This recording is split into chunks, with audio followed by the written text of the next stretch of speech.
paint a picture of where your milk comes from. After early mornings and late nights, milk makes its way from the farm's open green pastures to the supermarket shelf. But somewhere, between this picture and your wallet, market challenges and forces are straining farmers as food becomes more expensive on all sides. It took dairy about 100 years to become a prominent industry in Australia, and only 25 to decline to what it looks like today. So when you think about milk production and what actually happens with that milk in Australia, 40% of Australian milk goes into cheese production, about 30% of our milk that goes into the white milk market or the drinking milk market, 20% that goes into manufacturing. Michael's Outlook report with Rabobank details many challenges facing dairy farmers. This year, its costs eclipsing revenue. Today, the market is down from its historic peak of 11 billion litres in 2002. That's a 25-30% contraction since the peak all that time ago. So it's been a long run decline. It's never a single cause, but it's either weather related, market related, or sort of industry structure related. It's a situation that national legislation like the Dairy Code tries to prevent, following the events of 2016.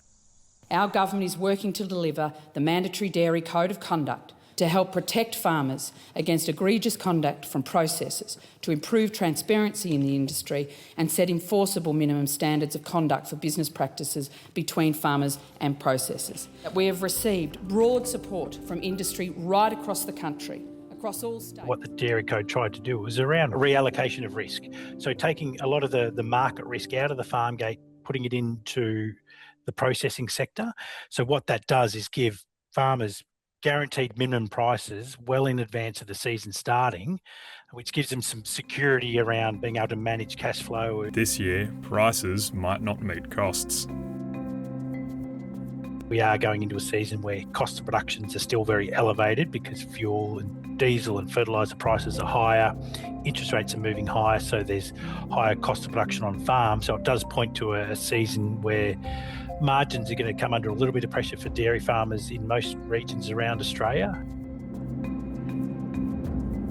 Victoria produces most of the country's milk, but Tasmania is the dairy canary. The island state is insulated from drought and embraces technology for irrigation and herding. These 500 cows are on their way to the dairy to get milked for their second time today. They've just come out of a paddock about 1 kilometre away. They're being brought in by themselves with the use of halter collars around their necks. Halter collars are a recent adoption out of New Zealand. Linking to GPS, Alex can redraw virtual fences on his phone.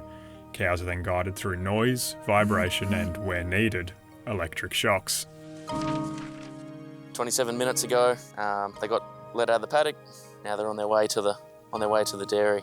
The black collar measures the cow's activity, rumination, its breeding, so we can breed off the cow, and it'll give us a health alert to say if a cow is sick or going to be sick, and we can really hone in on each individual cow where previously we would have to wait for visual signs. 45 minutes away, farmer Leanne Dobson runs a robotic dairy shed.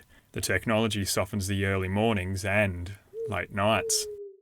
Cows enter and exit of their own accord and a computer tracks individual output. I'm usually out here by 6:30. Good girl. Good girl. Yummy. And I usually pop up on the computer and have a look. And then I'll venture down into the pit. It's never the same every day. Like some days I'll get a break during the day for an hour or so. It's purposefully bigger than she needs, ready for expansion. Yet there wasn't always so much room to grow. Having had cows for longer than Alex has been alive, Leanne lived through the events necessitating the Dairy Code. That really killed it. That just killed it. They shouldn't have never been allowed that. It just nearly put us all out of business. The price dictates all aspects of her industry.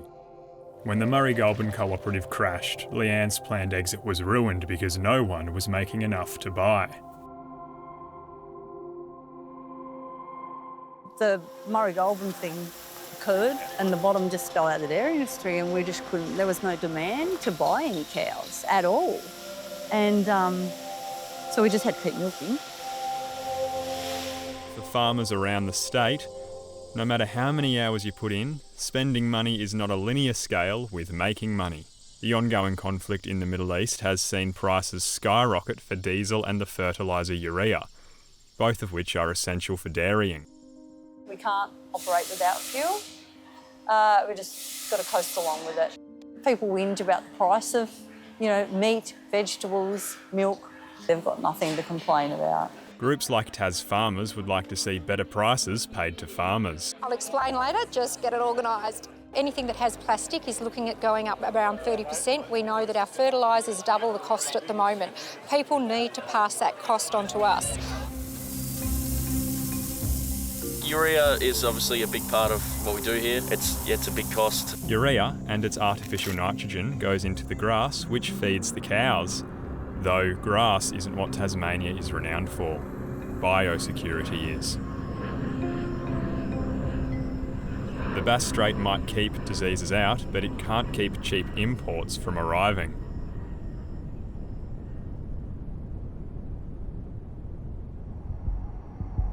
When product comes into Australia from other countries where they don't have such a high level of regulation and such, our product is going to cost more. Those vegetables and the frozen fruit that was coming China, haven't we all learnt? And their chemical restrictions are nowhere near what we've got here. And farmers are worried because cheaper product comes with fewer regulations. One of the things we're arguing for is that when people go to the supermarket to buy their milk, butter, cheese and yoghurt, they can clearly see country of origin, and we want Australian dairy to stand out and for people to be proud of that. And why would you want an American rip-off? Alex holds a view that the industry hopes shoppers will have as well. I'm used to the Duck River and Western Star, so probably one of those ones, yeah. But spreads and blends are cheaper and more appealing during a cost of living crisis.